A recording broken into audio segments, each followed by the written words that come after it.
bang nangyari sa ating dalawa? Bakit di ka nagpaalam? Alam mo naman kung bakit. Parang hindi ko na kayang tanggapin ang katulad mo. Katotohanang mapait, binigay ko ang lahat, pagkain at pananamit. Ngunit bakit ganun ang tadhana? Sadyang malupit. Binigay ko na lahat, bakit balik sa'king pait? Ng tadhanang pinipilit, bakit ba nagkaganon? At bakit ang galit ng langit sa'kin ay nakatuon? Huwag mo nang ipagpilitan ng damdamin sa ngayon. Kalimutan na natin at tuluyan ng ibaon. At kalimutan na natin ang salitang isa't isa. Dahil hindi ko na kaya kung mananatili pa ako sa iyong tabi. Dahil lahat ng to'y walang saysay. Kahit pa sabihin ko pa na ako'y hindi sanay, hindi na bale. At least okay na nagkaganto. Matututo din ako dito sa katangahan ko. Kahit wala ka na, sa aking piling ay ikaw pa rin ang nagmamay-ari. Kung nasaan ka man, lagi mong tandaan na hindi ako magbabago.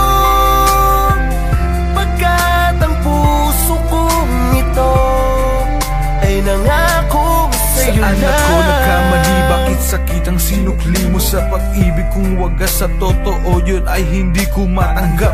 Di mo man lang sinabi ang dahilan. Sa halip pinagtulakan mo ako na balikan ang aking nakaraang babaeng sa akin ay nanakit. Kahit alam mo namang di kita kayang ipagpalit. Pero bakit ganon ako ay pinagtutulakan mo sa tao na di ko mahal? Ayaw mo bang ilaban ang ating relasyon na masaya at pinuno ko ng pagmamahal? Bakit ngayong gusto mo nang isuko? Di mo man lang ba ako kakausapin ng harapan upang sa ganon ang dahilan mo ay aking malaman?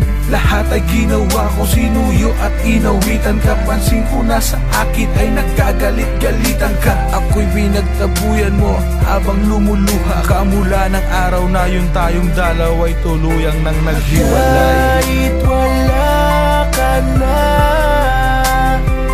sa aking piling ay ikaw pa rin ang nagmamay-ari. Kung nasaan ka man, lagi mong tandaan na hindi ako magbabago. Pagkat ang puso kong ito ay nangako sa'yo. Hanggang sa nalaman ko ang tunay na kadahilanan kung bakit ako ay bigla mo na lamang iniwanan. Ayaw mong malaman ko upang hindi ako mag-alala sa paglala ng malubhang sakit mo na dinadala. Ilang araw ka na lang tatagal sa mundong ito. Hayaan mong ika'y alagaan ko sa puntong di mo na magawang ihakbang ang iyong mga paa. Kahit butot balat ka na, ganun pa rin maganda ka sa aking paningin. Basta pilitin mong magpagaling. Kahit anong mangyari, mahal, wag sanang manghina ang iyong loob. Nandito lang ako sa tabi mo. Pagsubok lang sa atin to, kakayanin natin to.